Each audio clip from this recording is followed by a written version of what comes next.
దేవుని పరిశునామ స్తోత్రం. లూకా సువార్త 9వ అధ్యాయము. లూకా సువార్త 9వ అధ్యాయము 23 నుంచి 26 వాక్యాల వరకు చదువుకుందాం.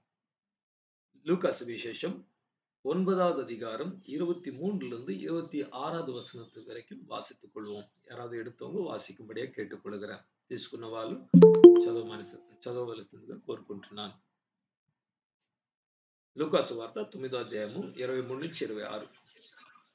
பின்பு அவர் எல்லாரையும் நோக்கி, ஒருவன் என் பின்னே வர விரும்பினால் அவன் தன்னை தான் வெறுத்து தன் சிலுவையை அனுதினமும் எடுத்துக் கொண்டு என்னை பின்பற்ற கடவன். தன் ஜீவனை ரட்சிக்க விரும்புகிறவன் அதை இழந்து போவான். நிமித்தமாக தன் ஜீவனை இழந்து போகிறவன் அதை ரட்சித்துக் கொள்வான். மனுஷன் உலகம் முழுவதையும் ஆதாயப்படுத்திக் கொண்டாலும் தன்னைத்தான் கெடுத்து நஷ்டப்படுத்தினால் அவனுக்கு லாபம் என்ன? ఆమేన్. బ్రదర్ లూకా సువార్త 9:23 to 26 బ్రదర్. మరియు ఆయన అందరితో ఇట్లా అనెను, ఎవడైనను నన్ను వెంబడించిన గోరిన ఎడల తన్ను తాను ఉపేక్షించుకొని ప్రతి దినము తన సిలువను ఎత్తుకొని నన్ను వెంబడింపవలెను. తన ప్రాణమును రక్షించుకొన గోరువాడు దానిని పోగొట్టుకొనును. నా నిమిత్తమై తన ప్రాణమును పోగొట్టుకొనువాడు దానిని రక్షించుకొనును. ఒక్కడు ఒక లోకమంతయు సంపాదించి తన్ను తాను పోగొట్టుకొనిన ఎడల లేక నష్టపరచుకొనిన ఎడల వానికేమి ప్రయోజనము? నన్ను గూర్చియు నా మాటలను గూర్చియు సిగ్గుపడు వాడెవడో వాని గూర్చియు మనుష్య కుమారుడు తనకును తన తండ్రికి పరిశుద్ధ దూతలకును కలిగి ఉన్న మహిమతో వచ్చుచున్నప్పుడు సిగ్గుపడును. ఆమేన్. ఇప్పుడు మనం చదువుకున్న ఈ వాక్యాన్ని కాస్త మనము ధ్యానించి ఆ తర్వాత ప్రార్థన చేసుకుందాం. మొట్టమొదటిగా 9వ అధ్యాయం 23వ వచనము. మరియు ఆయన అందరితో ఇట్లనెను, ఎవడైనను నన్ను వెంబడింపగోరిన ఎడల తన్ను తాను ఉపేక్షించుకొని ప్రతి దినము తన సిలువను ఎత్తుకొని వెంబడింపవలెను అని ఒక ఆహ్వానాన్ని యేసుక్రీస్తు ప్రభు ఇస్తున్నాడు. லூக்கா சுவிசேஷம் 9வது அதிகாரம் 23வது வசனத்தை நீங்கள் பார்த்தீர்கள் என்றால் அவர் எல்லோரையும் பார்த்து இப்படி சொன்னாராம், யாராவது என்னை பின்பற்ற வேண்டும் என்று ஒருவன் நினைத்தால் அவன் தன்னைத்தான் வெறுத்து அனுதினமும் தன்னுடைய సిలుவை எடுத்துக்கொண்டு అనుదినமும் என்னை పిన్పట్ట కడవన్ என்று சொன்னார். ఈ వాక్యాన్ని ఒకసారి గమనించండి. మరియు అందరితో ఇట్లన్నాడు, ప్రతి ఒక్కరితో. ఈరోజు ఈ ప్రపంచంలో జీవిస్తున్న మనందరితో కూడా యేసుక్రీస్తు ప్రభు చెప్తున్న ఒకటే మాట ఏంటంటే, 21వ దశాబ్దంలో నా కుమారుడా, నా కుమార్తె, నన్ను వెంబడించాలనుకుని నువ్వు మనసులో అనుకున్నాడులా మనందరితో ఒక మాట చెప్తున్నాడు. తన్ను తాను ఉపేక్షించుకోవాలి. మన జీవితాన్ని మనము ఉపేక్షించుకోవాలి. You need to deny yourself. இந்த 21ஆம் நூற்றாண்டுல வாழ்ந்து கொண்டிருக்கிற நம்மளோட கூட ஆண்டவராக இயேசு கிறிஸ்து பார்த்து சொல்லுகிறார், எல்லோரோடும் பார்த்து சொல்லுகிறார், என்னை ஒருவன் பின்பற்ற வேண்டும் என்றால் தன்னை தான் வெறுக்க வேண்டும். ప్రతి దినము తన సిలువను ఎత్తుకొని నన్ను వెంబడింపవలెను. ஒவ்வொரு நாளும் அவனுடைய సిలువ எடுத்துக்கொண்டு அவன் நடக்கணும். ఇప్పుడు చూడండి, ఇక్కడ గమనించండి. మొట్టమొదటిగా మనల్ని మనం ఉపేక్షించుకోవాలి. మొదలవది நம்மை நாம் వెరుక வேண்டும். రెండవదిగా మనకు ఇవ్వబడిన సిలువ, యేసుక్రీస్తు సిలువ గురించి మాట్లాడటం లేదు ఇక్కడ. యేసుక్రీస్తు అక్కడ మేకులతో కొట్టబడిన సిలువ గురించి మాట్లాడడం లేదు. మీ సిలువ, నా సిలువ, తన సిలువ అని కూడా దేవుని వాక్యంలో చెప్పబడుతుంది. తన సిలువని ఎత్తుకొని మన ప్రతి ఒక్కరికి వచ్చి దేవుడు ఒక సిలువ అనేది మనకి ఇచ్చాడనమాట. ఏ ఒక్క శిష్యుడైనా గురువు కంటే గొప్పవాడు కాదు. యేసుక్రీస్తు ప్రభువే సిలువ మోయాల్సి వచ్చిందంటే ప్రతి దినము మనం కూడా ఆ సిలువను, మనకివ్వబడిన సిలువను మనం ఎత్తుకొని నడవవలసినది అవసరంగా ఉన్నది. எந்த ஒரு சீடனும் குருவை விட பெரியவர் கிடையாது. அவரே சிலுவை எடுத்துக்கொண்டு நடந்தார் என்றால் அப்போ நமக்கு ஒவ்வொருத்தருக்கும் கொடுக்கப்பட்டிருக்கிற సిలువ எடுத்துக்கொண்டு நாம் நடக்க வேண்டும். ఒకవేళ యేసుక్రీస్తు కొట్టబడినట్లు మనం కంటికి చూచే ఒక సిలువ ఈరోజు మనకు లేదండి. అటువంటి సిలువ తీసుకొని మనం భుజం మీద ఉంచుకొని నడవమని చెప్పడం లేదు. అలా నడుస్తుంటే అందరూ మనకేమో పిచ్చి పట్టింది అనుకుంటారు. இன்றைக்கு இயேசுவின் சிலுவை எடுத்துக்கொண்டு நடக்கணும் என்று சொன்னால், அந்த காலத்துல இயேசுவானவர் அவர் அடிக்கப்படும்போது அந்த சிலுவையை சரி அவருடைய தோள் பட்டையில் மேல வைத்துக் கொண்டு போனார். அது மாரி ஒரு சிலுவை நம்ம இன்னைக்கு எடுத்துட்டு போனோம்னா, அப்படிலாம் செஞ்சா எல்லாரும் பார்த்து சிரிப்பாங்க. ఇక్కడ సిలువ అని చెప్పబడింది. యేసుక్రీస్తు ప్రభువు సిలువలో ఎప్పుడు కొట్టబడ్డాడు? మనందరికి తెలిసింది చివరిగా తన జీవితము 33 సంవత్సరాలు ఉన్నప్పుడు కొట్టబడ్డాడని. కానీ వాస్తవానికి ప్రతి దినము ఆయన సిలువలోనే జీవించాడు. తన తండ్రిని సిలువ ఎత్తుకొని వెంబడించాడు. సిలువ అంటే తన సొంత జీవితానికి, సొంత ఆశలకు చనిపోవడం అన్నమాట. సొంత కోరికలు, సొంత ఆలోచనలు, ఆశలు, మనం అనుకున్నవి, మనం కోరుకున్నవి, మనం ఎదురు చూసేవి ఇవన్నీ ఉంటాయి కదా! దేవుని చిత్తములు లేని ఏదైనా కూడా మనం కోరుకుంటుంటే మన మనస్సేమో అది తీసుకో, పుచ్చుకో అంటుంది.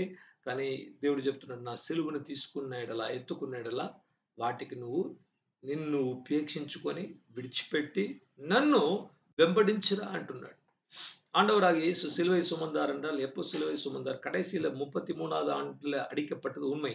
ஆனால் உண்மையில பார்த்தா ஒவ்வொரு நாளும் அவருடைய சொந்த ஆசைக்கும், சித்தத்துக்கும், விருப்பத்துக்கும் அவர் மரித்து பிதாவின் சித்தத்துக்கு ஒப்பு கொடுத்தார் பாருங்க. அதுதான் సిలువ. కొన్ని కొన్ని కార్యాలు మనం చేయడానికి కూడా మనకు వసతి ఉంటుంది. అది తప్పు కాదు, చెయ్యొచ్చు. కానీ దేవుని సంపూర్ణమైన చిత్తములో అవి లేకపోయినప్పుడు వాటిని వదులుకుంటాం చూడండి, అదే సిలువ. சில காரியங்கள் நமக்கு வர வேண்டியது, நம்ம நியாயமா செய்யக்கூடிய காரியங்களா கூட இருக்கும். ஆனாலும் தேவனுக்காக என்று அவருடைய பரிபூர்ணமான சித்தத்தில் இல்லை என்று சொல்லுகிறதுனால, அதை விட்டுவிட்டு நம்ம விடுறோம் பாருங்க. அப்போ ஒரு வேதனை நமக்குள்ள வரும்ல, அதுதான் சிலுவை. మనము ఒక పాపం చేయడానికి మనకు అన్ని వసతులు కలిగి ఉన్నప్పటికీ, అన్ని అవకాశాలు ఉన్నప్పటికీ, ఎవరు చూడడం లేదు, ఏవైనా చేయొచ్చు అనుకున్నప్పటికీ దేవుడు నన్ను చూస్తున్నాడు. మనకెంతో ఆశ ఉండి కూడా వాటిని వదిలేసి వెళ్ళిపోతూ ఉంటాం. ముందుకు కొనసాగిపోతుంటాం చూడండి. యేసుక్రీస్తుని అదే సిలువ. అదే సిలువ తీసుకొని నడవడం. మనకు ఇష్టమై ఉండొచ్చు. మనం చేసుకోవచ్చు. చేసుకుంటే అడిగేవాళ్ళు ఎవరు లేరు. కానీ నా దేవునికి ఇది నచ్చదు. నేను అస్సలు ఇక్కడ ఉండను అని కూడా చెప్పి వెళ్ళిపోవడం ఒక సిలువ. பாருங்க, இது இந்த காரியத்தை செய்தால் ஆண்டவருக்கு பிடிக்காது. ஆண்டவர் కష్టపడువారు. அதனால நான் విட்டுட்டு పోறேன். అதான் ஒரு సిలువై. కొన్ని కొన్ని సందర్భాల్లో ఎలా ఉంటుందంటే, మీరు కొన్ని కార్యాలు చేయలేకపోవచ్చు. మీ ఆఫీస్‌లో ఒక ఎగ్జాంపుల్ ఏదో ఒక ప్రాజెక్ట్ అయింది. ప్రాజెక్ట్ అయినాక అందరూ వచ్చి ఒక డిన్నర్ పిలిచారనుకోండి. ఆ డిన్నర్‌లో తాగే వాళ్ళు తాగుతూ ఉంటారు. వారిని మనం ఆపలేము. ఎందుకంటే అది ఆఫీసు. మీకన్నా పై స్థాయిలో పొజిషన్‌లో ఉన్న వాళ్ళు తాగుతుంటారు, కబుర్లు మాట్లాడుకుంటుంటారు. అక్కడ మిమ్మల్ని కూడా తాగమని వాళ్ళు చానా ఫోర్స్ చేస్తున్నారు. ఒకరోజు కొద్దిగా మా కొరకు ఒక్కసారి తాగు. అక్కడ మ్యూజిక్ ఉంచేస్తుంటే అందరూ డాన్స్‌లేస్తుంటే నా కోసం, మా కోసం, మాతో పాటు ఒక్కసారి నటన మాడు అని కూడా ప్రోత్సహిస్తూ ఉంటారు. ఇప్పుడు ఉన్న మోడర్న్ కల్చర్ గురించి మాట్లాడుతున్న పనిచేసే వాళ్ళకి ఇవి అర్థమవుతాయి. ఎలా ఉంటుంది మన వర్క్ ఎన్విరాన్మెంట్ అన్నది. ముఖ్యంగా ఐటీస్‌లో ఉన్న వాళ్ళు అందరికి తెలిసిన విషయమే అన్నమాట. అది సర్వసాధారణం. ఇప్పుడు తాగేది పాపం అనేసి ఎవరు చెప్పడం లేదు.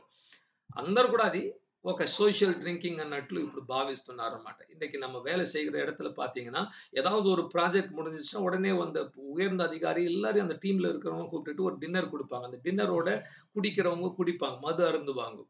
நடனம் ஆடுறவங்க அங்க பெரிய சத்தம் போட்டு டான்ஸ்லாம் ஆடுவாங்க. அப்போ அப்படி செய்யாதவங்கள கூட என்ன பண்ணுவாங்கன்னா, வற்புறுத்துவாங்க. "நீ கொஞ்சம் குடி, எங்களுக்காக கொஞ்சம் குடி, எங்களுக்காக கொஞ்சம் ஒரு 2 ஸ்டெப்ப போடு, ஒரு டான்ஸ் போடு, ஒரு நாளு ஒரு முறை செய்து பார்" என்று కూడా ரொம்பவும் వற்பురుతువాంగ. మీరెప్పుడు నేను తాగను, నేను అలా చేయను అని చెప్తే మీరొచ్చి ఆడ్ మ్యాన్ ఔట్ అంటారన్నమాట. ఆడ్ మ్యాన్ ఔట్ అంటే అందరిలో కాకుండా ప్రత్యేకింపబడిన వాడుగా, అందరూ ఎందుకు ఇలా ఉన్నారు ఇక్కడొచ్చి అనే ఒక అభ్యంతరంగా కూడా చూస్తూ ఉంటారు. பாருங்க, அந்த மாரி ஸ்தலத்துல அவ்வளோலாம் செய்யும்போது, நாம அந்த இடத்துல அவங்களோட ஒத்துழைக்காம இருக்கும்போது, அவங்களுக்கு ரொம்ப கஷ்டமா இருக்கும். அவங்களுக்கு ரொம்ப ஒரு இடைஞ்சலா இருக்கும். ஏன் ஏன் இப்படிலாம் இருக்கிறாங்கோ என்று சொல்லி கூட இருக்கும். అటువంటి సమయంలో ఒకవేళ మీకు కూడా వారితో పాటు నాట్యమాడాలని ఒక ఆశ ఉండొచ్చు. ఒక యవనస్తులుగా ఉంటే ఒకరోజు ఫ్రెండ్స్‌తో పాటు ఉండడం ఏం తప్పు? లేకపోతే ఒక్కసారి తాగడం ఏం తప్పు అని కూడా అనిపించొచ్చు. కొంచెం ఆకర్షకరంగా ఉండొచ్చు. అట్రాక్టివ్‌గా ఉండొచ్చు. ఎందుకంటే ఎప్పుడు టెంప్టేషన్ అనేది, శోధన అనేది చాలా అట్రాక్టివ్‌గా ఉంటుంది. అట్రాక్టివ్ లేకపోతే ఎవరు పాపం చేయరు. పాపం అనేది చాలా ఆకర్షణతో కూడుకున్నదనమాట. ఆ సమయంలో మనల్ని బాగా ఒక మ్యాగ్నెట్ ఎలా లాక్కుంటుందో, అలా లాగడం అనేది ஆகர்ஷண சக்தி అనేది మన మీద ప్రభావం అనేది கிரியேட் చేస్తూ ఉంటుంది. பாருங்க ஒரு சோதனை என்பது வந்து ஒரு ரொம்ப அது வந்து அட்ராக்டிவா இருக்கும். ரொம்ப வந்து நம்மள வந்து மனதை இழுக்கிறது போல இருக்கும். அது ஒரு காந்தத்தை போல நம்மளை ఇழுக்கிற శక్తిயை పోల இருக்கும். అటువంటి సందర్భాల్లో లేదు. నేను యేసుక్రీస్తుని వెంబడిస్తున్నాను. నేను ఇది చేయకూడదు. నేను ఇది చెయ్యను అని కూడా అక్కడ త్రాగకుండా నిలబడతారు చూడండి. అదే సిలువ. అక్కడ వాళ్ళతో పాటు కబుర్లు మాట్లాడుకోకుండా వాళ్ళ జోకులు అపవిత్రమైన మాటలతో నిండిన జోక్స్ అక్కడ వేస్తుంటే దూరం వచ్చి నిలబడుకుంటారు చూడండి. అది సిలువ. వారితో పాటు చేరి అపహాస్యము చేస్తుంటే కూర్చొని నవ్వక దూరమొచ్చి సెపరేట్‌గా ఒకవేళ అక్కడి నుంచి బయటకు రావడానికి ఒక వసతి ఉంటే వచ్చేవచ్చు. రాలేని పరిస్థితుల్లో చెప్తున్నాను. అక్కడే నిలబడుకుంటుంటే కూడా మీరు మీ హృదయంలో వాటిని ద్వేషించి, వాటిని తీసుకోకుండా నిలబడుకున్న యెడల మీరు సిలువను భరిస్తున్నారని అర్థము. ஒருவேளை அந்த இடத்துல இருந்து நீங்க வந்து விட முடியும் என்றால் வந்து விடலாம். ஆனா சில அதிகாரிகள்லாம் இருக்கும்போது நீங்க வர முடியாது. அப்படி வந்தீங்கன்னா ரொம்ப பெரிய ஆபத்தாயிடும். அப்படிப்பட்ட நேரத்துல இவைகள் எல்லாம் செய்யாம எனக்கு விருப்பம் இல்லை என்று அவங்க பேசுகிற காரியங்கள்ல அந்த கான்வர்சேஷன்ல நீங்க ஈடுபாடு காண்பிக்காம ஒரு மூலையில உட்கார்ந்திருக்கீங்க பாருங்க. உங்கள எல்லாரும் பார்த்து வித்தியாசமா பார்ப்பாங்க. அதுதான் சிலுவை. அதுதான் இயேசுவுக்காக பெறுகிற అవమానం. నా యొక్క పని స్థలంలో కూడా అనేక మార్లు అలా చేశాననమాట. నన్ను వచ్చి వాళ్ళు చెప్తారు, "you are a odd man out. అసలు నీకు వచ్చి తెలియడం లేదు. ఎలా నడుచుకోవాలో ఒక్కసారి అందరితో పాటు ఎలా ఉండాలో తెలియడం లేదు. I am representing Jesus. యేసుక్రీస్తుని నేను చూపిస్తున్నాను గనక నేను చేసుకోలేను." అలా నిలబడుకుంటాం చూడండి. మనకు బాధ అనిపించొచ్చు. వాళ్ళకి బాధ అనిపించొచ్చు. సిలువ అనేది వచ్చి ఎదుటి వ్యక్తికి బాధను కలిగిస్తుందని అనుకోదు. వాళ్ళని హర్ట్ చేయకూడదు అనుకోదు. యేసుక్రీస్తుని హర్ట్ చేయకూడదు. ఎవరినైనా హర్ట్ చేస్తుంది సిలువ. కానీ యేసయ్யను மாத்திரமு ஹர்ட் செய்யாதுங்க. பாருங்க, என்னுடைய வேலை ஸ்தலத்துல இது மாரி பல சூழ்நிலைகள்ல நான் பார்த்திருக்கிறேன். பல இடங்கள்ல, பல காரியங்கள பார்த்திருக்கிறேன். அப்படி பார்க்கும்போது அவங்க சொல்லுவாங்க, "நீ வித்தியாசமா இருக்கிற. நீ உனக்கு வந்து தெரியல எப்படி நடந்து கொள்ளணும்." அதெல்லாம் கேட்கும்போது கூட நம்ம என்ன பண்ணணும்? அத வந்து விட்டு குடுத்துட்டு இயேசுவை సిలువயாக பின்பற்றி வரணும். அவங்கள நம்ம வந்து ప్రియపడుతున్నதுக்காக వాழల. మనం ఎవరిని ప్రియపరచడానికి ఈరోజు బ్రతుకుతున్నాము? ఎవరిని మీరు తృప్తిపరచాలనుకుంటున్నారు? మీ స్నేహితులనా? మీ బంధువులనా? కుటుంబస్తులనా? సంఘంలో ఉన్నవారినా? సేవకులనా? లేకపోతే మీ సొంత హృదయాన్ని తృప్తిపరచడానికి జీవిస్తున్నారా? దేవుని వాక్యం చెప్తున్నది. యేసుక్రీస్తు మన కొరకు చనిపోయాడు. పునరుద్ధానుడై లేచాడు గనుక ప్రతి ఒక్కరు తనకంటూ వారి జీవితాన్ని జీవించకుండా యేసు కొరకే జీవించాలి. బ్రతికినా యేసు కొరకే, చనిపోయినా యేసు కొరకే. మనము ఆయన సొత్తు అని కూడా దేవుని వాక్యం మనకు సెలవిస్తున్నది. ஆண்டவர் வசனம் சொல்லுது. யாரை நாம் திருப்திப்படுத்த வாழுகிறோம் இன்றைக்கு? மனுஷங்களை திருப்திப்படுத்த வாழுறோமா? வேலையில செய்கிற அந்த ஜனங்களை திருப்திப்படுத்த வாழுறோமா? நண்பர்களை திருப்திப்படுத்த வாழ்ந்து கொண்டிருக்கோமா? இல்ல விட்டா நம்மை நாம் திருப்திப்படுத்த வாழ்ந்து கொண்டிருக்கோமா? அவனுடைய வசனம் சொல்லுகிறது, நாம் வாழ்ந்தாலும் அவரை பிரியப்படுத்தும்படியா வாழ்கிறோம். మరితాலும் அவருக்காக தான் மரிக்கிறோம். வாழ்ந்தாலும் మరితాலும் యేసువుకు సొంతమానవగో என்று కూడా சொல்லப்பட்டிருக்கிறது. ఇక్కడ మనం గుర్తించాల్సిన మాటలు ఈ 23వ వచనంలో తను తాను విసర్జించడం, ఆ తర్వాత ఆహ్, తన సిలువను ఎత్తుకొని ప్రతిదినము నడవడం. 3 విషయాలన్నమాట. Self denial, taking up his cross, following every day. இந்த இடத்துல 3 காரியங்கள் இருக்கிறது. இந்த 23வது வசனத்துல. முதலாவது தன்னை தான் வெறுக்கணும். 2வது தன்னுடைய சிலுவை எடுத்துக்கொள்ளணும். 3வது అనుదినமும் நடக்கணும். இந்த 3 விஷயங்களை நாம் செய்யும்படியாக சொல்லுகிறது.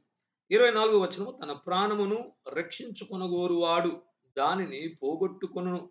నా నిమిత్తమై తన ప్రాణమును పోగొట్టుకొనువాడు దానిని రక్షించుకొనును. ఈరోజు చూడండి, ప్రతి ఒక్కరు కూడా వారి ప్రాణాన్ని ఎలాగైనా కాపాడుకోవాలని కూడా ఎంతగానో కృషిస్తున్నారు. కానీ దేవుడు ఇస్తున్న ఒక తీర్పు ఏంటంటే, ఈ ప్రపంచంలో ఉన్న వాళ్ళంతా కూడా తన ప్రాణాన్ని కాపాడుకోవాలని అంత ఆరోగ్యంగా, అందంగా, మంచి సంపాదనలతో, ధనధాన్యాలతో వారు నిండిన వారుగా ఉన్నప్పటికీ దేవుడు చెప్తున్నాడు, చివరిగా వారు తమ ప్రాణాన్ని పోగొట్టుకుంటారు. కాపాడుకోవాలన్న వాని యొద్ద నుంచి వాని ప్రాణము తీయబడుతుందంట. ஆண்டவராகிய இயேசு சொல்லுவார் 24 வருஷம் தன்னுடைய ஜீவனை காத்துக்கொள்ள ரட்சித்துக்கொள்ள நினைக்கிறவன் தன்னுடைய ஜீவனை இழந்து போகிறான். அந்த உலகத்துல பாருங்க எல்லாரும் அவங்களுடைய வாழ்க்கையை காத்துக்கொள்ள வேண்டும் என்று எவ்வளவோ பிரயாசப்படுறாங்க. ஆனா அது இழந்து పోవాంగ. నా నిమిత్తమై తన ప్రాణమును పోగొట్టుకునివాడు దానిని రక్షించుకొనును. యేసుక్రీస్తు నిమిత్తమై మన ప్రాణాన్ని పోగొట్టుకున్నెడలా ప్రాణాన్ని పోగొట్టుకోవడం యేసుక్రీస్తు కంటే నీతిగా జీవించడానికి యేసుక్రీస్తు కొరకు జీవించడానికి మన జీవితాన్నైనా మనం தியாகంగా ఇచ్చేయడం అన్నమాట. நம்மளுடைய வாழ்க்கை இயேசுவுக்காக அது வந்து விட்டு விடுகிறது என்றால் ஆண்டவருக்காக தன்னுடைய జీవనిயும் கொடுத்து విడుகிறது. ఇందాక నేను చెప్పాను కదా మిషనరీ గారు రూబెన్ అనే ఒక సహోదరుడు మధ్యప్రదేశ్‌లో సేవ చేస్తున్నాడు. ఆయన అలాగే చెప్తున్నాడు. ఎప్పుడైనా నా ప్రాణము వెళ్ళిపోతుంది. నాకు తెలుసు కానీ యేసు కొరకు అని కూడా తన ప్రాణాన్ని ఈరోజు అర్పించుకొని ఆయన అనుకుంటే బాగా సంపాదించుకొని మనలా కూడా హ్యాపీగా ఉండిండొచ్చు కదా! ఎందుకు తన కుటుంబంతో పాటు భార్యను, బిడ్డలంతా కూడా తీసుకెళ్ళి అరణ్య ప్రదేశంలో జీవిస్తూ ఈరోజు సువార్తను ఎందుకు ప్రకటించాలి? అక్కడ ఉన్నోళ్ళంతా కూడా ఎందుకు అంటే ఆత్మలు రక్షింపబడాలి. యేసుక్రీస్తు నా కొరకు చనిపోయాడు, లేచాడు అన్న ఒక విషయాన్ని ఆయన అర్థం చేసుకున్నాడు. ఏ వ్యక్తి యేసు నా కొరకు చనిపోయి తన రక్తాన్ని ఆయన నా కొరకు చిందించాడు అని నమ్ముతారో వాళ్ళు ఖచ్చితంగా త్యాగం చేయకుండా ఉండలేరండి. They will sacrifice. Those who know that Jesus has sacrificed his life for them, they will sacrifice their life back to him. பிரேமனிస్తుంది. அன்பு அன்பை கொடுக்கும். நமக்காக ஒருவர் ஜீவனை கொடுக்கிறாங்க என்று சொன்னால் நாம் அவங்களுக்காக ஜீவனை கொடுக்க மாட்டோமா? బాగా ఆలోచించండి. ఒకటి మనము ఆ విషయాన్ని ఇంకా అర్థం చేసుకోలేదు. యేసుక్రీస్తు నా కొరకు చనిపోయాడు. నా కొరకు ఆయన తన జీవితాన్ని அர்ப்பணிச்சுకున్నాడు అన్న விஷயாన్ని మనం கிரகிச்சలేకపోతున్నాం. ஒன்று ஆண்டவராகிய இயேசு எனக்காக மரித்து அவருடைய ஜீவனை கொடுத்தார் என்கிற காரியத்தை நாம் புரிந்து கொள்ளாமல் போகிறோம். ఇప్పుడు మనకొకరు వాళ్ళ కిడ్నీని ఇచ్చేసారనుకోండి. ఒక కిడ్నీ మన కిడ్నీ ఫెయిల్యూర్ అయింది ఎవరో ఒకరికి స్నేహితుడు కుటుంబంలో ఉన్నోళ్ళు ఇచ్చేస్తే వాళ్ళ కొరకు మనం ఏమైనా చేస్తాం. ఆ తర్వాత కదా! వాస్తవంగా ఒక మనిషి అయ్యుంటే ఏమైనా చేస్తాం. ఎందుకంటే నాకు ప్రాణాన్నిచ్చాడు. ఆ వ్యక్తి కొరకు నేనేమైనా చేయడానికి ముందుకొస్తాను అని కూడా చెప్తూ ఉంటారన్నమాట. பாருங்க நமக்கு ஒருத்தர் கிட்னி குடுத்துட்டாங்க, தானமா குடுத்துட்டாங்கன்னா, அவங்களுக்காக ஏதாவது செய்ய நம்ம வந்து துணிவோம். యేసుక్రీస్తు మనకు ప్రాణాన్ని ఇచ్చుంటే ఆయన కొరకు మన ప్రాణాన్ని అర్పించుకోవడంలో గొప్ప విషయం లేదు. అదే వాస్తవంగా ప్రతి ఒక్కరు అలాగే ఉండాలి. ఒక ఐడియల్‌గా ఒక క్రిస్టియన్ అంటే ఇలాగే ఉండాలన్నమాట. ஒரு உண்மையாக ஒரு கிறிஸ்தவனாக இருந்தால் இப்படிதான் இருக்கணும். அவர் நமக்காக జీవన கொடுத்தனால நம்மளுடைய జీవனை அவருக்காக கொடுக்கணும். నా నిమిత్తము తన ప్రాణమును పోగొట్టుకున్నవాడు దాన్ని రక్షించుకున్న అంటున్నాడు. చివరికి ఏమవుతుంది మనము మన ప్రాణాన్ని దారబోస్తే వాటిని రక్షించుకుంటామంట. పరలోకములో మనకు గొప్ప సంపద జీవము కలుగుతుంది. இன்றைக்கு இயேசுவுக்காக நம்மளுடைய வாழ்க்கையை நாம் கொடுத்து விட்டால் நாளைக்கு நமக்கு ஒரு பெரிய மகிமை நமக்கு நம்மளுடைய జీవனை நாம் కండు కొள்வோம். 25వ వచనం. ఒకడు లోకమంతయు సంపాదించి తన్ను తాను పోగొట్టుకొనిన ఎడలా లేక నష్టపరుచుకున్న ఎడలా వానికేమి ప్రయోజనము. ஒருவன் உலகத்தை எல்லாம் சம்பாதித்து தன்னுடைய சொந்த ஜீவனை పోగొడుతూ విட்டால் అవనికి ఎన్న లాభం. ఒకసారి ఆలోచించండి. మీరు నేను కోరుకునే ఒక జీవితం ఎలా కోరుకుంటాం? మంచిగా ఎదగాలి, పెద్ద చదువులు చదువుకోవాలి. మరలా ఒకసారి ఆలోచించండి. ఒకవేళ మీకు ఎంత అన్నా వయసు ఉండొచ్చు. మనం మధ్య భాగంలో ఉండొచ్చు, యవ్వనస్తులుగా ఉండొచ్చు, చిన్న బిడ్డలుగా ఉండొచ్చు, వృద్ధులుగా ఉండొచ్చు. ఒకసారి దేవుడు మరలా ఒక ఛాన్స్ ఇస్తున్నాడు అనుకోండి. Start from 1 let you choose what ever you want I will grant you. నువ్వు ఎన్నుకో నీ జీవితాన్ని. చిన్న వయసు నుంచి ఏమేమి చేయాలనుకుంటున్నావు, సాధించాలనుకుంటున్నావు, సాధించు అని దేవుడు ఒకవేళ మనకు ఒక ఛాన్స్, ఒక அவகாசம் இச்சினடலாம். இன்றைக்கு நம்மளுடைய வயது என்ன வயதுனா இருக்கலாம். வயதானவங்களா இருக்கலாம், பிள்ளைகளா இருக்கலாம், வாலிபர்களா இருக்கலாம், நடு வயதில் உள்ளவங்களா இருக்கலாம். ஆண்டவர் ஒருவேளை நம்ம எல்லாருடைய வாழ்க்கையை மறுபடியும் அழிச்சு ஆரம்பத்திலிருந்து ஸ்டார்ட் பண்ணுங்க என்று சொல்லிவிட்டார் என்று வைத்துக் கொள்ளலாம். நீ எதை வேணாலும் நீ வந்து தேர்ந்தெடுத்துக்கோ, உன் లైఫ్ எப்படி இருக்கணும்னு சொல்லி நீ నిర్ణయించుకో என்று சொல்லிட்டா మనమందరం ఎలా అనుకుంటాము? నేను ఆ జీవితంలో వచ్చి మొట్టమొదటిగా చూడడానికి అందంగా ఉండాలి. అదే కోరుకుంటాం. దేవుడు ఇస్తారు కదా! అందంగా ఉండాలి. మంచి ధనముతో కూడుకున్న పెద్ద కుటుంబంలో పుట్టాలి.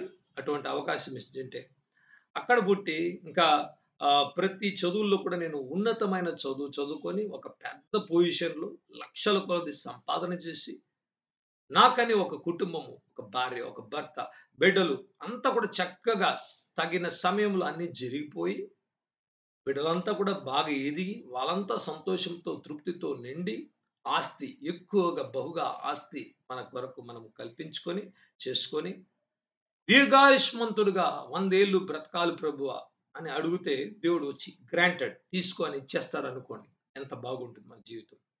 இப்போ ஒருவேளை யோசிச்சு பார்க்கலாம். ஆண்டவர் கேட்கிறவன் வாழ்க்கை நீ எப்படி வேணா ஆயத்தப்படுத்திக்கோன்னு சொல்லி. நம்ம சொல்றோம் ஆண்டவர் என்னை வந்து அழகானவனாகவும், பலன் உள்ளவனாகவும், ஆரோக்கியம் உள்ளவனாகவும், ஒரு பெரிய பணக்கார குடும்பத்துல உலகத்துல இந்த நாட்டுல என்ன பிறக்க வச்சிருங்க. அதுக்கு பிறகு வந்து நான் பெரிய படிக்கணும், நிறைய சம்பாதிக்கணும். சின்ன வயதிலே நான் வந்து நிறைய சம்பாதித்து நல்ல வாலிப வயதிலே எனக்கென்று ஒரு மனைவியும், ஒரு கணவனையும் நான் தேடி பிள்ளைகள் பிறந்து எந்த ஒரு குறையில்லாம எங்க வாழ்க்கை வந்து அழகாக ஆஸ்தி, அந்தஸ்து, காரு, பங்களா எல்லாத்தையும் வச்சுக்கிட்டு, நாங்க வந்து நீண்ட காலம் ஒரு 100 వయது జీవిக்கணும். ఆండவர் కుడుతుటారు, పోను కుడుతుటారు. ఇప్పుడు ఇంత చేసినప్పటికీ ప్రభు చెప్తున్నాడు, ఒకడు తన ఈ లోకమంతా సంపాదించుకున్నాడులంటే లోకంలో అన్ని వసతులు కలిగి, అంత ఆరోగ్యవంతంగా, కుటుంబంలో ఆనందంగా, ప్రతి రిలేషన్‌షిప్‌లో హ్యాపీగా ఉండి కూడా చివరిగా తన ప్రాణాన్ని, తన ఆత్మను పోగొట్టుకుంటే లాభం ఏంటి అంటున్నాడు. ఇంత గొప్ప జీవితమైన శ్రేష్టమైన జీవితాన్ని జీవించి కూడా చనిపోయి దేవునిలో రక్షణ లేకుండా పోతే లాభం లేదంట. இவ்வளோ நல்ல ஒரு வாழ்க்கையை வாழ்ந்து கூட ரட்சிப்பில்லாமல் மரித்து விட்டால் அவனுக்கு ప్రయోజనం என்ன என்று ஒரு కేள்వి కేட்கிறாరు. ఒక గొప్ప ప్రశ్న అడుగుతున్నాడు. ఏం లాభము? చివరికి ఏం తీసుకెళ్ళగలవు? కడేసి ఏదో నీங்க కొండు పోవింగో. ఏవైనా ఒక్క రూపాయి మనం తీసుకెళ్ళగలుగుతామా? మహా అంటే ఇంకా ఇక్కడ మనం ఉన్న వాళ్ళకు ఒక 20 సంవత్సరాలు, 30 సంవత్సరాల పైగా ఎవరు బ్రతకము. ఇక్కడ ఉన్నవాళ్ళు మహా అంటే ఒక 40 సంవత్సరాలు ఉండొచ్చు అంతే. ఇప్పుడు 20 ఉన్న 40 అంటే 40, 50 అంటే ఇంకా 60, 70 అయిపోతుంది. అంతకాలం ఉండడమే పెద్ద விஷயம் ఈ రోజుల్లో. இனி ஒரு 40, 50 வருஷம் ஆனா இந்த இடத்துல இருக்கிற இந்த Google Meetல இருக்கிற யாருமே இருக்க மாட்டோம். హల్లెలూయా! అందరూ transport either to heaven or hell. పరలోకమో, నరకమో మనం ఎన్నుకున్న విధానంగా వెళ్ళిపోతూ ఉంటాము. ఎవరు నిరంతరంగా జీవించబోయేది కాదు. ఈరోజు మనం ప్రేమించే ఏ ఒక్క వ్యక్తి కూడా మనతో రేపు ఉండరు. இன்றைக்கு நாம் நேசிக்கிற யார் ஒருத்தர் கூட நம்மளோட கூட இருக்க மாட்டாங்க. కానీ యేసుక్రీస్తుని మీ యొక్క స్నేహితుడుగా, మీ యొక్క ప్రేమ ఆయనతో మీ యొక్క సంబంధం ఉంచుకొని ఆయనలో మీరు నిలబడుకున్న యెడల ఒక్క ప్రేమ మాత్రము చనిపోయాక కూడా కొనసాగుతుందంటే యేసుక్రీస్తుకు దేవునికి మరి ఒక వ్యక్తి వాళ్ళ మధ్యలో ఉన్న ప్రేమ. నాకు యేసేకు ఉన్న ప్రేమ ఈ లోకముతో పాటు చనిపోతే అయిపోయేది కాదు. చనిపోయాకే ఇంకా ఆ ప్రేమ అనేది ఎక్కువగా డెవలప్ అయ్యే స్థితి. ఇది వచ్చి ఒక విత్తనము నాటబడినట్లు యేసుక్రీస్తు ప్రేమ నా హృదయంలో, నా గురించి యేసుక్రీస్తు హృదయంలో ఒక ప్రేమ నాటబడింది. ఇంకా అది బాగా ఇంకా రావడానికి చనిపోయాకే ఇంకా నిత్య జీవానికి వెళ్ళినప్పుడే ఈ ప్రేమ అనేది ఇంకా బాండింగ్ అనేది పెరుగుతుందన్నమాట. అని ఈ లోకంలో ఉన్న ఏ ప్రేమైనా, తల్లిదండ్రుల ప్రేమైనా, భార్యాభర్త ప్రేమైనా, పిల్లలు తల్లిదండ్రుల ప్రేమైనా, స్నేహితుల ప్రేమైనా ఈ లోకంలో పెరుగుతూ ఒకరోజు చనిపోతే ఆ రోజుతో ఆ ప్రేమ ఆగిపోతుంది. ఆ తర్వాత ఆ ప్రేమ కొనసాగదు. అసలు ఛాన్స్ లేదని కూడా దేవుడు చెప్తున్నాడు. இந்த உலகத்துல இருக்கிற அன்பு பாருங்க. இந்த உலகத்துல இருக்கிற வரைக்கும் தான் அந்த அன்பு இருக்கும். அப்பா, அம்மா, கணவன், மனைவின்னு சொல்லி. மரிச்சுட்டாங்கன்னா அதுக்கப்புறம் அந்த அன்பு அன்னைக்கோட செத்து போயிடும். ஆனா ஆண்டவருக்கும் உங்களுக்கு இருக்கிற ஒரு அன்பு தொடர்பு என்பது இன்றைக்கு ஆரம்பித்து இது வந்து ஒரு விதையாக நடப்பட்டிருக்குது. இது முடிவு கிடையாது. இயேசுவுக்கும் உங்களுக்கு இருக்கிற உறவு வந்து அந்த அன்பு வந்து நீங்க மரிச்சு பரலோகத்துக்கு போனதுக்கு பிறகுதான் இன்னும் அது பெருசாகும். பெருசாகிட்டே வளர்ந்து கொண்டு நித்தியமும் போய்க் கொண்டிருக்கும். మీరు ప్రేమించే వ్యక్తి నిరంతరము మీతో ఉండాలంటే యేసుక్రీస్తును ప్రేమించండి. వేరెవరిని ప్రేమించినా వాళ్ళు చేయి విడిచి మరణము వారికి కలిగినప్పుడు விடிச்சு வெளிப்போத்தார். ஆண்டவர் சொல்லுகிறார், நீங்க வந்து நீங்க நேசிக்கிற நபர் உங்களோட கடைசி வரைக்கும் இருக்க வேண்டும் என்றால் இயேசுவை நேசிங்க. அவர்தான் கடைசி வரைக்கும் இருப்பாரு. రూతు నయమితో చెప్పింది, నేను నిన్ను ప్రేమిస్తాను, నీతోనే ఉంటాను, కానీ మరణము మనల్ని வேறுபரிச்சேந்த వరకు అన్న ఒక మాట అనేది కూడా వచ్చింది. ரூத் தன்னுடைய மாமியாராகிய நகோமியை பார்த்து சொன்னாங்க, நான் உங்களோட கூட இருப்பேன், உங்களை நேசிப்பேன், ஆனா మరణం நம்மை పిరికిற వరకం. అలాగైతే మరణం వచ్చి అందరిని సెపరేట్ చేసేస్తుందని కూడా మనం తెలుసుకోవాలి. அப்படி என்றால் மரணம் ஒரு ஒரு ஒரு மனிதனுக்கு வருகிற மரணம் எல்லோரையும் எல்லா ఉరవుகளிலிருந்தும் பிரித்துவிடும். క్రైస్తవ వివాహాల్లో కూడా అలాగే చెప్తుంటారు. నేను నీతో సుఖములోను, దుఃఖములోను, సంతోషములోను, మంచితనములోను, వ్యాధిలోను అన్నిట్లో మనము ఒకరినొకరు విడిచిపెట్టకుండా నిరంతరము ఈ ఉంటాము. మరణము మనల్ని దూరపరిచేంత వరకన్న మాట క్రిస్టియన్ మ్యారేజెస్‌లో కూడా ఆ యొక్క ఓత్‌లో సెరమనీలో పాస్టర్ గారు చెప్తుంటే పాస్టర్ గారితో పాటు ఆ పెళ్లి కుమారుడు, పెళ్లి కూతురు కూడా చెప్తూ అటువంటి ఒక ఒట్టు వేసి వాళ్ళు తీసుకుంటారు దేవుని యొద్ద. మరణము మనల్ని దూరపరిచేంత వరకు ఈ ప్రేమ అనేది కొనసాగాలని కూడా మాట్లాడుకుంటుంటారు. ஒரு கிறிஸ்தவ திருமணத்துல கூட பாருங்க, ஒரு பாஸ்டர் வந்து சொல்லுவாரு. நன்மையிலும், தீமையிலும், கஷ்டத்திலும், துக்கத்திலும், சந்தோஷத்திலும் எல்லாவற்றிலும் எது வந்தாலும் ஒருத்தர் ஒருத்தர் நேசிப்போம். మరణం நம்மை పిరికిற వరకం. అలాగంటే ఈ భూమి మీద ఉన్న ఒక భార్య భర్తకున్న ప్రేమ కూడా మరణం వచ్చినప్పుడు అది ఆ రోజుతో ఆగిపోయింది. ఆ రోజుతో సమాప్తి అనేది కలిగింది. ఆ తర్వాత అటువంటి సంబంధము పరలోకము లేదని కూడా యేసుక్రీస్తు ప్రభు చెప్పాడు. அப்படி என்றால் ஒரு மரணம் வந்துவிட்ட உடனே ஒரு கணவனுக்கும் மனைவிக்கு இருக்கிற உறவு கூட துண்டிக்கப்படுகிறது. அதற்கு பிறகு அது வந்து அந்த உறவு வந்து புதுப்பிக்க முடியாது. కానీ యేసుక్రీస్తుకు ఒక వ్యక్తికి ఉన్న ప్రేమ నిరంతరం. నిరంతరమైన ఆనందము, నిరంతరమైన సంతోషము, నిత్యానందము, నిత్యంగా ఆయన్ను ప్రేమించుకున్న మనం ఎప్పుడు ఆయన్ని పోగొట్టుకోలేమనమాట. వేరే ఏ ఒక్కటి మనం ఈరోజు దాచుకున్నా ఒకరోజు పోగొట్టుకుంటాం. ఖచ్చితంగా మరణంలో అన్నీ పోగొట్టుకుంటాం. మన ఆహ్, డబ్బులు పోగొట్టుకుంటాం, బ్యాంక్ అకౌంట్ పోగొట్టుకుంటాం, సర్టిఫికేట్‌లు పోగొట్టుకుంటాం, జాబ్ వెళ్ళిపోతుంది. ఆహ్, భార్య, భర్త, పిల్లలు వెళ్ళిపోతారు, ఇల్లు వెళ్ళిపోతుంది. అసలు మన శరీరం కూడా మనతో ఉండదు. అన్నీ వెళ్ళిపోతుంది. కానీ యేసుక్రీస్తు అంటే he will say I am with you even after your death. I am the I am. నేనే ఉన్నాను. The great Jehovah will stand beside you. ఆ గొప్ప యెహోవా దేవుడు మీ యొద్ద వచ్చి నిలబడుకుంటాడు. யோசிச்சு பாருங்க. இந்த மரணம் வந்துருச்சுன்னா, நமக்கு இருக்கிற எல்லாமே போயிடும். ஒரே ஒரு செகண்ட்ல எல்லாமே போயிடும். வீடு போயிடும், வாசல் போயிடும், வேலை போயிடும், சர்டிபிகேட் போயிடும். ஆ என்ன இருக்கு? எல்லாமே எல்லா உறவுகள், குடும்ப உறவுகள், பிள்ளைகள், சொந்தக்காரர்கள், సభై, ఊழிయం எல்லாமே పోయిడం. సేవ, పరిచర్య అన్ని గిఫ్ట్స్ అన్నీ వెళ్ళిపోతాయి మరణం వచ్చినప్పుడు. కానీ యేసు ఒక్కరు మాత్రము చివరి వరకు నిలబడుకుంటాడు. ఆయన్ని ప్రేమించిన యెడల, ఆయనతో మనం సిలువ ఎత్తుకొని నడుచుకున్న యెడల, மரிக்கும்போது எல்லாவற்றையும் இழந்து போயிடுவோம். ஆனா இயேசுவை மாத்திரம் இழக்க முடியாது. அவர் கடைசி வரைக்கும் நம்மளோட கூட இருப்பார். చివరిగా 26వ వచనము, నన్ను గూర్చియు నా మాటలను గూర్చియు సిగ్గుపడు వాడెవడో వాని గూర్చి మనుష్య కుమారుడు తనకు తన తండ్రికిని పరిశుద్ధ దూతలకును కలిగి ఉన్న మహిమతో వచ్చినప్పుడు సిగ్గుపడును అని కూడా చెప్తున్నాడు. ఇంకొక స్థలంలో వీళ్ళు ధైర్యంగా మాట్లాడితే నేను కూడా వారి యొక్క పేరును చెప్పి నేను సాక్ష్యంగా నిలబడుకుంటానని కూడా చెప్తున్నాడన్నమాట. నెగెటివ్‌గా, பாசிட்டிவ்‌గా రాయబడింది. இந்த இடத்துல நம்ம கடைசியா வாசிக்கிற வசனம் வந்து, என்னை குறித்தும் என்னுடைய வார்த்தை குறித்தும் ஒருவன் இந்த உலகத்துல வெட்கப்பட்டால் சொல்ல, மனுஷகுமாரன் தேவனுடைய மகிமையில வரும்போது, பிதாவாகிய தேவனுக்கு முன்பாகவும், தேவதூதர்களுக்கு முன்பாக நிற்கும்போது, அவனுடைய பேரை சொல்ல நானும் வெட்கப்படுவேன் என்று சொல்லுகிறார். ஆனா மற்றொரு இடத்துல எழுதப்பட்டிருக்கிறது, இன்றைக்கு நாம் வெட்கப்படாமல் இயேசுவின் நாமத்தை தைரியமாக, ஆம் அவர்தான் கர்த்தர், அவர் நான் நேசிக்கிறேன், அவர்தான் என்னுடைய நேசர், அவர்தான் என்னுடைய நண்பர், அவர்தான் என்னுடைய நேசம், பாசம், என்னுடைய உயிர் என்று நாம் தெரிவித்தால், ஒரு நாள் ஆண்டவராகிய இயேசு கூட பிதாவுக்கு முன்பாக நின்று கொண்டு சொல்வார், இவன் என்னுடைய உயிர், இவன் என்னுடைய நண்பன், இவன் என்னுடைய நேசம், என்னுடைய பாசம், என்னுடைய பிள்ளை என்று சொல்லி அவர் கூட தூதர்களுக்கு முன்பாக పిదావాగియ దేవునికి ముంబాగా సాక్షి కొడుపారు. ఈ రోజు మనము యేసుక్రీస్తును బట్టి, యేసుక్రీస్తును నేను ప్రేమించే నా ప్రేమికుడు, నా యొక్క స్నేహితుడు, నా యొక్క బలము, నా యొక్క ఆనందము అని ఈ రోజు మనం ధైర్యంగా ప్రకటించగలిగితే, ఒకరోజు యేసుక్రీస్తు కూడా దేవుని ముందు, మరి దూతల ముందు మనల్ని చూసి చెప్తాడు, ఇతన్ని నేను ప్రేమించాను, నా స్నేహితుడు, నా ప్రేమికుడు, నాతో నడుచుకున్న వ్యక్తి అని కూడా ఆయన ధైర్యంగా సాక్ష్యం చెప్పే ఒక దినం వస్తున్నది. அன்பானவர்களே, தயவு செய்து யோசிச்சு பாருங்க. எல்லாம் சீக்கிரமா கடந்து போகுது. அதனால எல்லாத்தையும் விட்டு இயேசுவை பிடித்துக் கொள்வோம். అప్పుడు நமக்கு எல்லாமே கிடைக்கும். ప్రియులారా, అన్నీ మనల్ని విడిచిపెట్టి వెళ్ళిపోతుంది. త్వరగా అన్నీ వెళ్ళిపోతుంది. ఇంక ఎక్కువ కాలం మనం బ్రతికేది ఈ భూమిలో లేదన్నమాట. మనము ప్రయాణం చేస్తున్నాము. మనము యాత్రికులము. అన్యులము, యాత్రికులము అని కూడా దేవుని వాక్యంలో మన గురించి చెప్పబడింది. We are strangers and pilgrims in this world. We are just travelling through this world. A great city called Jerusalem.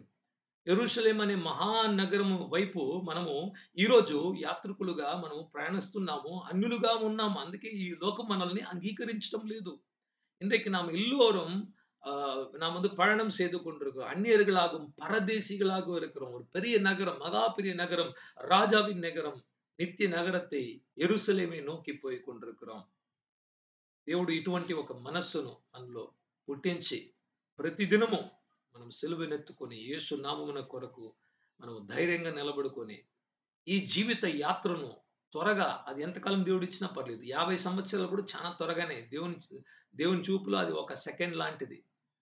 మన జీవితము అందుకే నేను చెప్తున్నాను త్వరగా వెళ్ళిపోతుందంటే మనం 100 ఏళ్ళు ఉంటే కూడా దేవుని దృష్టిలో వచ్చి చాలా అలా ఒక సెకండ్ కన్ను మూసి కళ్ళు తెరిచే లోపు 100 ఏళ్ళు అనేది జరిగిపోతుంది. మనం కూడా అనుకున్నాం ఎప్పుడైనా మన జీవితం ఇంత వేగంగా వెళ్తుందని ఎవ్వరు అనుకోలేరు. నిన్నే మనము చిన్న బిడ్డలుగా ఉన్నట్టుంది. యవనస్తములో ఉన్నట్టుంది. అప్పుడే మనకు వయసైపోతుంది. ఇప్పుడే ప్రారంభించినట్టుంది ఈ సంవత్సరము. అంతలోనే ఈ సంవత్సరం గతిస్తున్నది. చివరి కాలం గనుక సమయము చాలా వేగంగా వెళ్ళిపోతుంది. మన జీవితాన్ని అర్పించుకుందాం. దేవుడు మనల్ని ఆశీర్వదించును గాక. ஆமென். இந்த காலவேளை யோசிச்சு பாருங்க அன்பானவர்களே. நாம எப்பவுமே யோசிச்சு பார்க்கலாம். நம்ம நினைச்சோம் நம்ம சின்ன பிள்ளைகளா தான் இருக்கிறோம். படிச்சு கொண்டிருக்கிறோம். இப்பதான் திருமணம் ஆன மாதிரி இருந்துச்சு. இப்பதான் பிள்ளைகள் பிறந்த மாதிரி இருந்துச்சு. இப்பதான் வேலை கிடைச்ச மாதிரி இருந்துச்சு. இப்பதான் ஒரு வீடு வாங்குற மாதிரி இருந்துச்சு. அதுக்குள்ள வயதாயிடுச்சு. அதுக்குள்ள மரிச்சு போறாங்க. அதுக்குள்ள வேகமாக டைம் ஓடிக்கிட்டு இருக்குது. நம்ம நினைக்கிற மாதிரி இல்ல. ரொம்பவும் ஃபாஸ்ட்டா இப்பதான் 2025 ஆரம்பிச்ச மாதிரி புதிய வருஷம்லாம் சொன்னோம். திடீர்னு பார்த்தா அக்டோபர் மாசம் நவம்பர், டிசம்பர் மறுபடியும் ஒரு புதிய வருஷத்துக்குள்ள போய்க்கிட்டு இருக்கிறோம். ఇవన్నీ ఏం సూచిస్తున్నదంటే మన జీవితము త్వరగా గతించిపోతున్నది అన్న ఒక్క విషయాన్ని మాత్రము మనకు సూటిగా అర్థం చేసుకొని మనం ఏం సాధించినా సాధించకపోయినా ఏం చేసినా చేయకపోయినా ఈ సమయం గతించే కొద్దికి ఏమవుతుందంటే మన జీవితము ఈ వెలుగు మనలో ఉన్న వెలుగు అన్నమాట అది ఆరిపోతుంది. நாம் எதை செய்தாலும் எதை செய்ய விட்டாலும் எதை சாதித்தாலும் சாதிக்காவிட்டாலும் நமக்குள்ள இருக்கிற இந்த ஒளி அது அணைந்து போகிற நேரம் வந்து கொண்டிருக்கிறது. మనము సంపాదించి డబ్బులు సంపాదించి కూడబెట్టుకోవడానికి దేవుడు మనల్ని పిలవలేదు. நாம் இந்த உலகத்திலே பணத்தை சம்பாதித்து நமக்காக சொத்தை உருவாக்கும்படியாக தேவன் நம்ம அழைக்கவில்லை. మనం ఉన్నతమైన స్థాయికి వెళ్ళిపోయి ఇంకా అందరితో మంచి పేరు ప్రఖ్యాత కలిగిన వారిగా జీవించాలని దేవుడు మనల్ని ఎన్నుకోలేదు. நம்ம பெரிய இடங்களுக்கு பெரிய வேலைகள்ல போய் இருந்து நம்ம வந்து புகழ்ச்சி பேరు పెట్టుకొనుம்பడిగా தேவன் நம்மை அழைக்கவில்லை. మనము చాలా సంతోషమైన జీవితాన్ని జీవిస్తూ మనం మన జీవితాన్ని వృధా చేయాలని దేవుడు మనల్ని యేసుక్రీస్తు సిలువను మోసుకొని తన రక్తాన్ని చిందించి మనల్ని ఆయన ఆ క్రయధనం ఇచ్చి మనల్ని కొనుక్కోలేదు. நாம் ஒரு சந்தோஷமான ஒரு வாழ்க்கையை வாழ்ந்து சும்மா நம்மளுடைய காலத்தை வீணாக்கும்படியாக இயேசு தன்னுடைய రక్తத்தை கொடுத்து వాంగవిல்லை. మీరందరూ మనమందరం కూడా దేవుని దృష్టిలో చాలా విలువైన వారము. మనం చేయాల్సిన కొన్ని కార్యాలు ఉన్నాయి. ఈ సమయంలో మీరు చేయకపోతే ఎవరు చేయలేరు ఆ కార్యాన్ని. ప్రతి ఒక్కరు జీవితంలో వాళ్ళు అని వాళ్ళ జీవితంలో దేవుడు నియమించిన కార్యాన్ని మీరొక్కరే చేయగలరు. వేరెవ్వరు చేయలేరు. అవి అలాగే ఆరిపోతాయి. ఎందుకంటే మీకున్న కాంటాక్ట్స్ మీరే సువార్త చెప్పగలరు. నేను చెప్పలేను. వేరొక వ్యక్తి చెప్పలేడు. నాకున్న కాంటాక్ట్స్ నేనే చెప్పగలుగుతాను. నేను చెప్పకపోతే ఇంకా వాళ్ళకి సువార్త అనేది అందదు. பாருங்க உங்களுக்கு தெரிந்தவங்க கிட்ட நீங்க தான் சுவிசேஷம் சொல்லணும். நீங்க சொல்லாகாட்டி அவங்களுக்கு சுவிசேஷம் கிடைக்காது. எனக்கு தெரிந்தவங்க கிட்ட நான் தான் சொல்லணும். ఇలాగట్టి எனக்கு தெரிஞ்ச ఆళ్ళ கிட்ட வந்து நீங்க சொல்ல முடியாது. ఈరోజు నా దృష్టికి నా సంపాదనకు నేను ఒక 5% నిరుపేదలకు సేవకులకు దశంభాగం కాకుండా నేను చేయాలనుకుంటే నేనే చేయగలుగుతాను. వేరెవ్వరు కూడా నా సంపాదనలో ఉన్న డబ్బులను తీసుకొని మీరు నిరుపేదలకు ఇవ్వలేరు. நன்றாக யோசிச்சு பாருங்க. இன்றைக்கு ஏழைகளுக்கு நீங்க பணத்தை கொடுக்கணும்னா, உங்க சம்பாத்தியத்துல நீங்க தான் எடுத்து குடுக்கணும். ஒரு 5% குடுக்கணும். 10% தசம பாகம், 5% ஏழை எளியவர்களுக்கு, ஊழியக்காரங்களுக்கு, మిషనరీలకు கொடுக்கணும். நீங்க கொடுக்காட்டி உங்க పணத்தை வந்து நான் எடுத்து குடுக்க முடியாது. ఒక సేవకునిగా నేను చెప్పగలుగుతాను. ఇలా చేయండి అని కూడా. కానీ ఇవ్వడము, ఇవ్వకపోవడము, వాటిని ఉపయోగించుకోవడం మీ చేతిలోనుంది. మీరే చేయాలన్నమాట. நான் ஒரு ஊழியக்காரன சொல்ல முடியும். இதெல்லாம் செய்யணும்னு சொல்லி. ஆனா, அத செய்கிற தன்மை உங்களுடைய கைகள்ல தான், உங்களுடைய కరతల தான் இருக்கிறது. అది మీరు చేయాల్సిన సేవ. మీరు చేయాల్సిన సేవను ఎవ్వరు చేయలేరు. అందుకే ఎప్పుడు కూడా ఎవరు కూడా మనం కంగారు పడకూడదు. ఎవరు మన మన విషయాన్ని ఎవరు దోచుకోలేరు. మీకని దేవుడిచ్చిన సేవను మీరే చేసి పూర్తి చేయాలి గానీ, ఇంకొకరు మీతో పోటీ పడరు. పోటీ పడినా చేయలేరు. మీ డబ్బులు నేను ఎలా ఇవ్వగలుగుతాను? అది ఒక సేవ కదా! ఇతరులకు మీరు సంపాదించిన దాంట్లో ఒక రూ. 10 ఇచ్చి ఒక కుటుంబాన్ని ఆదుకోవడం ఒక సేవ కదా! అది మీరే ఇవ్వగలుగుతారు కదా! ఆ సేవను నేనెలా చేయగలుగుతాను? అలాగ దేవుడు మనకు నియమించిన ఏ ఒక్క పనినైనా మనమే చేయగలుగుతామే తప్ప వేరెవ్వరు కూడా మన తరపున చేయలేరు. మన కొరకు ప్రార్థించగలుగుతారు, బుద్ధి చెప్పగలుగుతారు, వాక్యం చెప్పగలుగుతారే తప్ప చేయాల్సిన ఆ బాధ్యత అనేది మీ మీద, నా మీద ఉన్నది. మనం పోగొట్టుకున్నాం. సంవత్సరాలను పోగొట్టుకున్నాం. అందరూ. నాతో పాటు అందరూ పోగొట్టుకున్నాం. మనల్ని సాతాను మాయమాట చెప్పి మన మనస్సును చేంజ్ చేశాడంటే తప్పుదారి పట్టించాడు. ఇలా ఉండు, అలా ఉండు అని మనము మన సమయాన్ని గడుపుకున్నాం. కానీ ఇప్పుడు దేవుడు మనకు వెలుగునిస్తుండగా చూపిస్తున్నాడన్నమాట. ఇదిగో త్వరగా గతించిపోతుంది అని మనము తెలుసుకున్న ఈ సమయంలో మనం లేచి నిలబడిన యెడల దేవుడు ఖచ్చితంగా మనతో పాటు ఉండి ఆయన ஆசீர்வதிச்சு நடிப்பிச்சகலுகுతాడు. இன்றைக்கு கர்த்தர் நம்மளோட பேசுகிறார். இந்த விஷயங்கள்லாம் தெரிந்து கொண்டேன் என்று நினைக்கிற நாம் வந்து நாம் விழித்துக்கொண்டு நம்ம எத்தனையோ ஆண்டு நம்ம வந்து வீணாக கழித்து விட்டோம். இனி அப்படி இல்ல. நான் வாழுகிற நாள்ல நான் நேசிக்கிற இயேசுவுக்காக நான் என்னுடைய வாழ்க்கையில ஆண்டவர் எனக்கு என்ன கொடுத்திருக்கிறாரோ அதை நான் செய்ய விரும்பணும் என்று விரும்புகிறேன் என்று முன்னுக்கு வரும்போது நிச்சயமாக ஆண்டவர் செய்வார். దేవుడి వాక్యాన్ని దీవించుగాక ప్రార్థించుకుందాం. కర్తర్ இந்த వచనங்களை ఆశీర్వదింపారాக జెబితుకొள்ளும்.